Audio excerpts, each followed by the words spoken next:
Shalom, salam sejahtera untuk kita semua.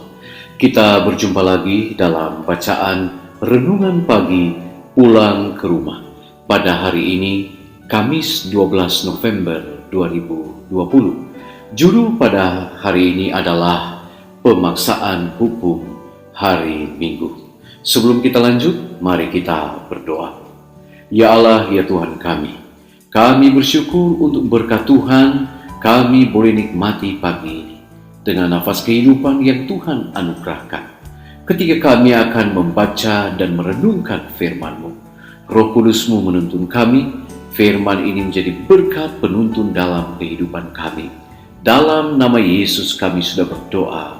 Amin. Ayat tema kita pada hari ini diambil di dalam kitab Wahyu pasal 13 ayat 16. Firman Tuhan berkata, "Dan ia menyebabkan sehingga kepada semua orang, kecil atau besar, kaya atau miskin, merdeka atau hamba, diberi tanda pada tangan kanannya atau pada dahinya."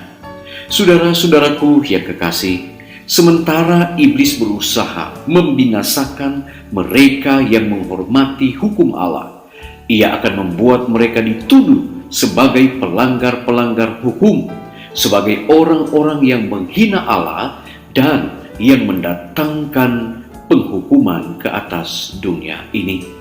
Mereka yang menghormati Sabat, Alkitab, akan dinyatakan sebagai musuh-musuh hukum dan ketertiban, sebagai yang merusakkan batasan-batasan moral masyarakat, yang menyebabkan anarki dan korup, dan yang mendatangkan hukuman atas dunia ini.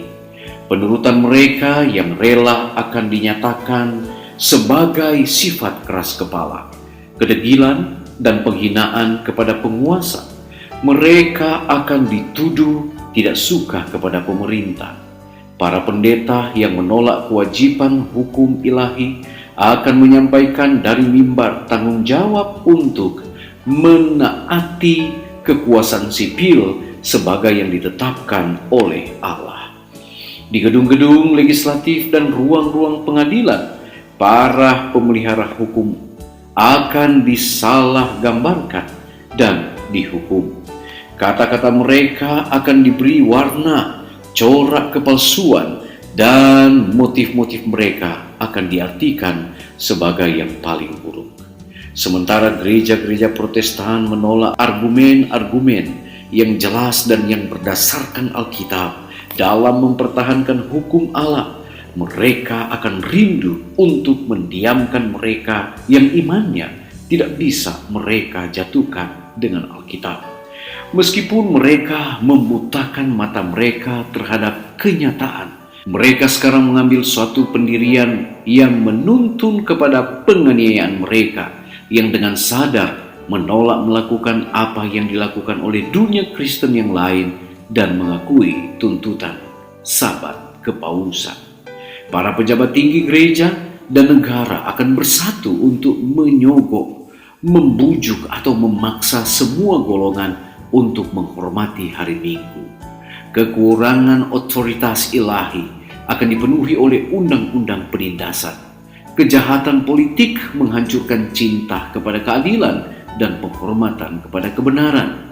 Bahkan di Amerika yang bebas, para penguasa dan para pembuat undang-undang untuk mendapatkan perkenanan umum akan tunduk kepada kebutuhan populer akan suatu undang-undang yang memaksakan pemeliharaan hari Minggu.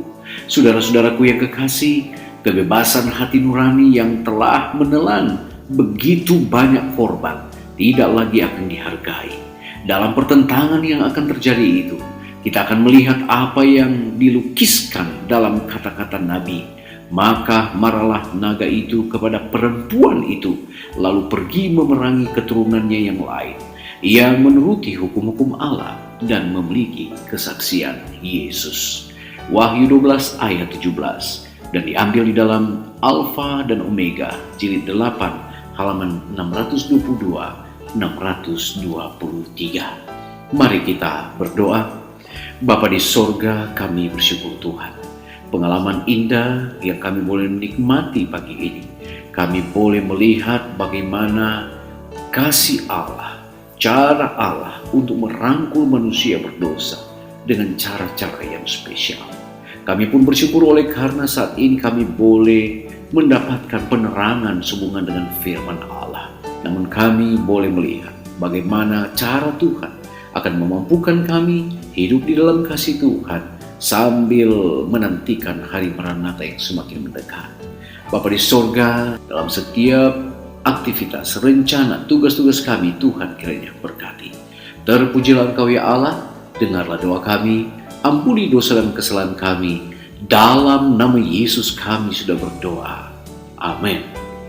Puji Tuhan saudara-saudara, pertemuan kita telah selesai, kita akan jumpa lagi besok hari. Shalom, Tuhan memberkati.